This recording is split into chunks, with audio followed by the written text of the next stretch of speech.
2024 లేదా 25లో డిగ్రీ లేదా బీటెక్ చదివారా? సాఫ్ట్‌వేర్ జాబ్ కోసం ఎదురు చూస్తున్నారా? అయితే కోడ్ జ్ఞాన్ 100 డేస్ కోర్సులో చేరండి, జాబ్ సాధించండి. నమస్తే వేదప్రియారెడ్డి గారు. నమస్తే ఉషమ్మ. భార్యాభర్తల వివాహ బంధం ఎప్పుడైతే ముందుకెళ్తూ ఉంటుందో తెలుసో తెలియకో కొన్ని మిస్టేక్స్ జరుగుతూ ఉంటాయి. ఓన్లీ హస్బెండ్ వైఫ్ మాత్రమే మాట్లాడదాం. వేరే వైపు చూడడం కావచ్చు, వేరే వాళ్ళకి అట్రాక్ట్ అవ్వడం కావచ్చు, లేదా తెలియకుండా ఇంకో వైపు బిజినెస్కి సంబంధించిన ఇన్వెస్ట్మెంట్ పెట్టుండొచ్చు, లేదా పేరెంట్స్కి సంబంధించి ఇంకేదైనా వాళ్ళ కోసం ప్రిపరేషన్స్ వైఫ్కి తెలియకుండా చేసి ఉండొచ్చు. ఇలా ఒక పాయింట్ ఆఫ్ వ్యూ అని కాదు, కొన్ని సందర్భాల్లో వైఫ్ని హైడ్ చేసుకొని చేస్తూ ఉంటారు. అది అనుకోకుండా తెలవడమో, లేదా ఎక్కడో తప్పు చేస్తున్న భావన కలిగే హస్బెండే లేదు నా వైఫ్కి ఓపెన్ అయితే బెటర్ అని ఓపెన్ అవ్వడము జరుగుతుంటుంది. ఒక్కసారి హస్బెండ్ నేను తప్పు చేశాను, నేను తెలియకుండా చేశాను, ఇది మిస్టేక్ అని అన్న తర్వాత ఎలా యాక్సెప్ట్ చేయాలి వైఫ్ అంటారు? We both are very close. Okay, మనం ఏ టాపిక్ అన్నా మాట్లాడగలం, మదర్ టు మదర్ ఏమన్నా ఎక్స్ప్రెస్ చేసుకోగలం. అలా అని కలిసి ఇద్దరం స్నానం చేస్తామా? గుడ్. సో ఎవరు ఎవరికి ఎంత క్లోజ్ అయినా, భార్యాభర్తలైనా కూడా కొన్ని తన మన పర అన్న పదాలు ఉంటాయి. ఓకే, ఇట్ మీన్స్ కొన్ని మనం అనుకొని చెప్పాలి, కొన్ని తన అనుకొని చెప్పాలి, కొన్ని పర అనుకొని దాయాలి. మనం ఇంత క్లోజ్ అయి ఉండి, విమెన్ టు విమెన్ అయి ఉండి కూడా we don't want to have shower together. Why? Because ఒక్కవరకే గీత లైన్ ఉంటుంది, ఉండాలి. ఆ భార్యాభర్తలకు కూడా ఆ గీత ఉండాలి అని చెప్తున్నాను. Okay, many of the times ఈ యాక్సెప్టెన్స్ లెవెల్ అనేది ఉండదు. మీరు చాలా వేగగా అడిగినారు క్వశ్చన్, నేను దాన్ని కొంచెం దగ్గరికి తీసుకొచ్చి ఆన్సర్ చెప్తాను. నేను only third person in marriage గురించి చెప్తాను, టు ద పాయింట్. అక్కడిక్కడ తిరిగే వద్దే వద్దు. ఓకే, ఒక పెళ్ళిలో మెన్కి థర్డ్ పర్సన్ ఉంటే పరిస్థితి ఏంటి ఆడవాళ్ళది, ఆర్ ఆడవాళ్ళు వాళ్ళని బాదర్ చేస్తారు, చేయకుండా ఉంటే బాగుంటుందా, is another point you have raised. ఇందులో 2 పాయింట్స్ ఉన్నాయి. ఒకటి, ఆ పాస్ట్ ఏదైతే ఉందో, అంటే ఏదైతే ఆ డీవియేషన్, ఆ మూడో మనిషి ఉందో, ఆ మూడో మనిషి అబ్బాయికి ప్రెజెంటా పాస్టా, అది ఇంపార్టెంట్. ఓకే, ఇప్పుడు నేను ఒక మనిషిని ఇష్టపడ్డాను, ఆ మనిషి ప్యారలల్గా, అంటే 1 గంట నాతో ఇంకో గంట ఆవిడతో మాట్లాడారనుకోండి, it will be hard for me to take it. తీసుకోలేమని కాదు, కష్టంగా అయితే ఉంటుంది కదా. అదే హస్బెండ్, అదే మనిషి, నేను ఇష్టపడ్డ మనిషి, బాస్ హస్బెండ్ అన్న వర్డ్ కూడా వాడని ఇక్కడ, నా బాయ్ ఫ్రెండ్ కావచ్చు, నా లవర్ కావచ్చు, నా సిచ్యువేషన్షిప్ కావచ్చు, ఇన్స్టెంట్ బిహేవియర్ కావచ్చు, ఎవరన్నా కావచ్చు, నేను బేసికలీ సెక్స్ చేసిన మనిషితో, ఇంత క్లారిటీ ఇస్తున్నా కెమెరా ముందు. ఆ అబ్బాయి ఇంకొకరితో మాట్లాడితే సుర్రు అంటది ఏ పిల్లకైనా, ప్రొవైడెడ్ ఇలా జరిగింది అన్నది పాస్ట్ అయ్యి ఉన్నంటే, మా ఎంగేజ్మెంట్ కంటే ముందో, మా పెళ్ళి కంటే ముందో, మేమిద్దరం కలవ కంటే ముందో అయ్యిందంటే మీ యాక్సెప్టెన్స్ లెవెల్ కొంచెం పెంచుకోవడం న్యాయం. ఓకే, ఎందుకంటే అది అయిపోయింది. అది ఇప్పుడు ఉషమ్మ మనిద్దరం ఫ్రెండ్స్ కదా, ఇప్పుడు మనిద్దరం బెస్ట్ ఫ్రెండ్స్, కానీ నేను రాకముందు మీకు కొందరు బెస్ట్ ఫ్రెండ్స్ అయి ఉంటారు, మీరు రాకముందు నాకు కొందరు బెస్ట్ ఫ్రెండ్స్ అయి ఉంటారు. ఓన్లీ ఫ్రెండ్షిప్ బిహేవియర్లో చెప్తున్నాను నేను ఇక్కడ, గర్ల్ టు గర్ల్ చెప్తున్నాను, బాయ్స్ కూడా నేను ఇంట్లో కలపట్లేదు. బట్ స్టిల్ ఇప్పుడు మన ఇద్దరం బెస్ట్ ఫ్రెండ్స్. నా ముందు ఇంకొక ఆమె వచ్చి అరే నువ్వు ఉంటే చాలరా నాకు అంటే, అవునరా నువ్వు ఉంటే చాలరా నాకు అని ఒక గర్ల్తో మీరు అన్నారనుకోండి, do you think I will take it? No. ఇప్పుడు ఇంతమంది ఉన్నా the way I speak to you is very different, the way I respect you is very different. ఆ మాట నేను నోటి మాట కాదు, డైరెక్ట్గా చెప్తాను, ఉషమ్ ఐ రియల్లీ రెస్పెక్ట్ యూ. మీ వయసుకి మీ మాటకి అసలు పొంతనే ఉండదు, you are very very very matured, right? మిమ్మల్ని ఇంత పొగిడాక you know you very special to me, right? You accept that. ఆ మూమెంట్లో ఇంకెవరన్నా వచ్చి మీ లెవెల్లో స్టైల్ కొడితే do you think I will take it? No, right? The same way wife and husband దగ్గర ఇంకా ఎక్కువ, ఇది మనం ప్రొఫెషనల్ ఫ్రెండ్షిప్, రైట్? ప్రొఫెషనల్గా ఉండి కూడా పర్సనలీ నేను ఎప్పుడు వచ్చినా మిమ్మల్ని పర్సనల్గా క్వశ్చన్ అడుగుతాను. ఏం అడుగుతాను? బిడ్డ ఎట్లా ఉన్నాడు, బిడ్డ ఎట్లా ఉన్నాడు, రైట్? మీరు ఎలా ఉన్నా సర్దుకోండి, నేను సపోర్ట్ చేశాను, కానీ బిడ్డ ఎట్లా ఉన్నాడు, that's very important to me. సైమాటే ప్రొఫెషనల్గా ఉంటూ కూడా ఫ్యామిలీ పరంగా ఇష్టపడ్డం అన్నది ఒక లెవెల్. కానీ పర్సనల్ లైఫ్లో భర్త అన్న ప్లేస్లో ఉండి సెక్షువల్ పార్ట్నర్, ఓపెన్గానే చెప్తున్నా బాస్, సెక్షువల్ పార్ట్నర్ ఉన్నప్పుడు if it all they say boss I had to do it, I did it.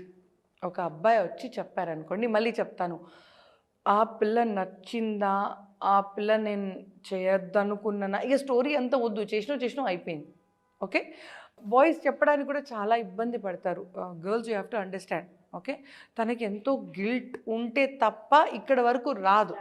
Usually బాయ్స్లలో guilt నేను 1% చూశానండి. అంటే భగవాళ్ళని చెడ్డగా నేను అనట్లేదు, మీ ఎపిటైట్ ఎక్కువ అంతే. మేము ఒక పూరి ఉంటే పూరితో తింటాం, మీరు పూరి, దోశ, చపాతి అన్నిటితో తింటారు. నేను అట్లాగే చూస్తాను లైఫ్ని. For me food and sex are very similar. Okay, నా ఒక బాయ్ 10 మందితో తిరిగినా కూడా చాలాసార్లు అడిగాను నేను, నాన్న నీకేమైనా గిల్ట్ ఉందా అంటే, గిల్ట్ ఎందుకు, నచ్చే కదా చేశాను, గిల్ట్ ఎందుకు. ఇది స్ట్రైట్గా వాళ్ళ నోట వచ్చిన మాటలండి.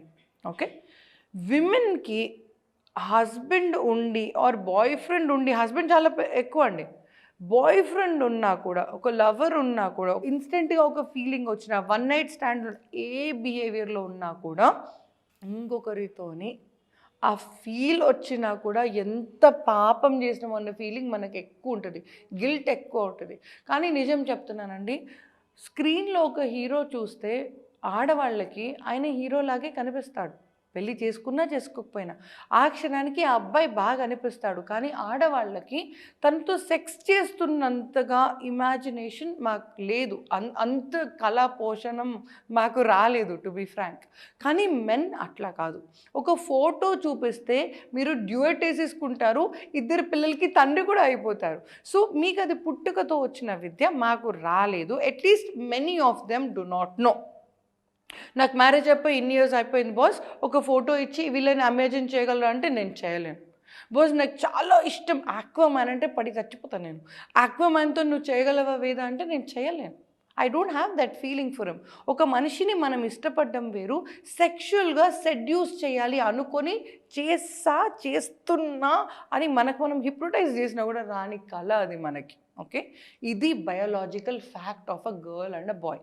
ఓకే, కాబట్టి మెన్ గిల్ట్గా ఫీల్ అవ్వడం అంటే నాకు సంబంధించి చాలా చాలా చాలా రేర్. ఇన్ని కేసెస్లలో థౌజండ్స్ ఆఫ్ కేసెస్ చూసింటా నేను.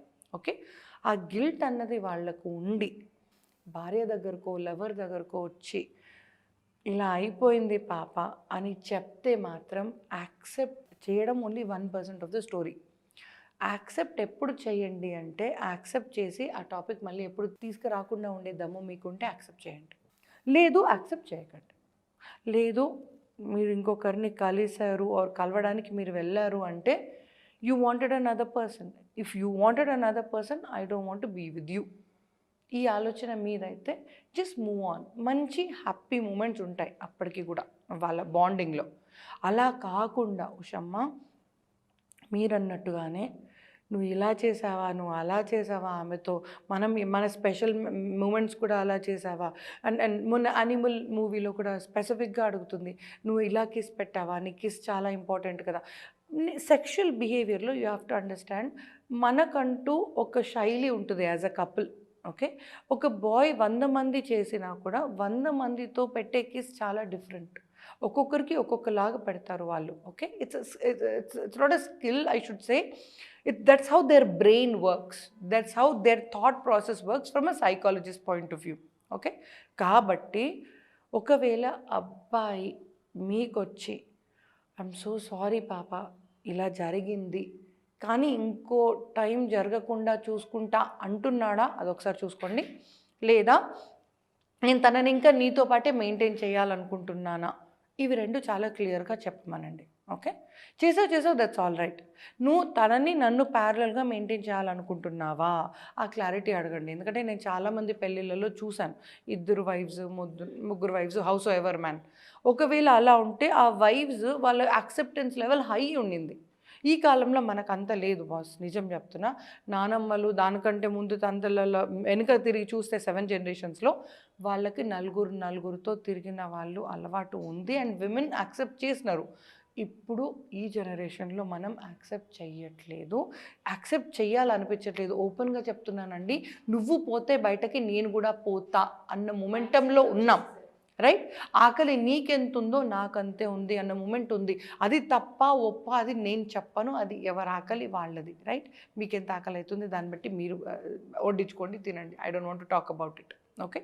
But what I mean to say is, boys మీకు కూడా చెప్తున్నానండి, మీరు ఎంత గిల్టీగా ఫీల్ అయినా కూడా విమెన్ యాక్సెప్ట్ చేసి మిమ్మల్ని దగ్గర తీసుకోవడం వాళ్ళకి చాలా కష్టం. కాబట్టి నేను చాలా చిన్నప్పుడు చూసాను ఒక word, okay? I always think of it. ఎవరు హీరో ఎవరు హీరోయిన్ స్టోరీ నాకేం గుర్తుకులేదు, కానీ ఆ అబ్బాయి రాగానే ఆ అమ్మాయి అదే టచ్ అంటది. ఆ వర్డ్ వినగానే ఆ అబ్బాయికి స్విచ్ ఆఫ్ అయిపోతుంది. ఆ బిహేవియర్ ఒక్కటే గుర్తుకుంది, నాకు సినిమా అయితే గుర్తుకులేదండి. I was too little when I saw this movie, okay? So when you're talking about somebody else, అదేమవుతుందంటే ఇంత అన్నం తిందామని 10 రకాలుగా పెట్టుకొని దాని మీద ఇసుక పోసినట్టే. You can't eat that food anymore. ఆ అబ్బాయి మీద ఇష్టం, రెస్పెక్ట్, మోజు కాదు కదా ఇంకా ఏది మిగలదు ఆడపిల్లకి. అలాంటిది మిమ్మల్ని యాక్సెప్ట్ చేయడానికి తను కుదిరింది అంటే మీరు మాత్రం చూసావా నీ దగ్గర ఇలా కష్టంగా ఉంది, ఆమె దగ్గర ఇలా ఇష్టంగా ఉంది అంటూ పాయింట్లు మీరు మాట్లాడితే మీ భార్య ఏం చేస్తుందో నాకు తెలియదు, కానీ నాకు తెలిస్తే నేను ఎత్తి పగలగొట్టేస్తాను, ఓకే? బయటకు పోయి రావడం ఎనీవే తప్పు. పోయి వచ్చినాక మేము యాక్సెప్ట్ చేయడం చాలా పెద్ద మనసు ఉండి చేసినాం. ఆ తర్వాత మీరు మనం ఇంకా బాదర్ చేయకండి. ది సేమ్ వే ఆడవాళ్ళకు కూడా I'm giving you the same thing. మీకు ఇంకా యాక్సెప్టెన్స్ లెవెల్ సరిపోవట్లేదు, ఇంకా బాధ అనిపిస్తుంది, ఉండలేకపోతున్నారు, అట్లాంటి మొమెంటం మీకుంటే జస్ట్ ఫోన్ తీయండి, డయల్ చేయండి. I'll try to see what we can do. All the same way ఒక్క హెచ్చరిక ఇద్దరికి, నేను ఇంకా తనతోని ఉండను అని డిసైడ్ అయిపోతే మాత్రం వాక్అవుట్ ఆఫ్ దట్ విలేజ్. అది మీరు పెళ్లి చేసుకుని ఉండొచ్చు, మీకు పిల్లలు ఉండి ఉండొచ్చు, లైఫ్ లాంగ్ కలిసి ఉండాలనుకుండొచ్చు, ఇంకా 14 రకాల పవిత్ర బంధం ఉండొచ్చు మీ ఇద్దరి మధ్యలో. మూడో మనిషి వచ్చాక నేను ఇది తీసుకోలేను అని ఖచ్చితంగా మీ మనసులో ఉంటే అదే బంధంలో ఇంకా ఉండకండి. మీరు సంతోషంగా ఉండలేరు, ఆయనని సంతోషంగా ఉంచలేరు. అలాంటప్పుడు మీ ఇద్దరి బాండ్కి అసలు ఫ్యూచరే లేదు. ఫ్యూచర్ లేని టైంలో ఆ ఇంట్లో ఉండడం ఎలాంటిది అంటే ఉషమ్మ, ఒకప్పుడు ఒక ఇంట్లో నలుగురు ఉండేవాళ్ళు, ఇప్పుడు ఆ ఇంట్లో నలుగురు భూతాలు ఉంటున్నారు, పిశాచాలు ఉంటున్నారు అన్నట్టుగా అయిపోతుంది మీ life. You can't live life, you can't breathe, you can't smell, you can't sit, you can't have peaceful breathing, forget about living. అలా మీరు యాక్సెప్ట్ చెయ్యలేను, నా వల్ల కాదు అని divorce cases I have seen many. అలా మీరు ఖచ్చితంగా ఉన్నారు అనుకుంటే మాత్రం just move on, find a new partner, have a happy life again. అట్లా మీకు 50 ఏళ్ళ పెళ్ళి అయిన తర్వాత కూడా if you want to walk out, just walk out. Simple thing.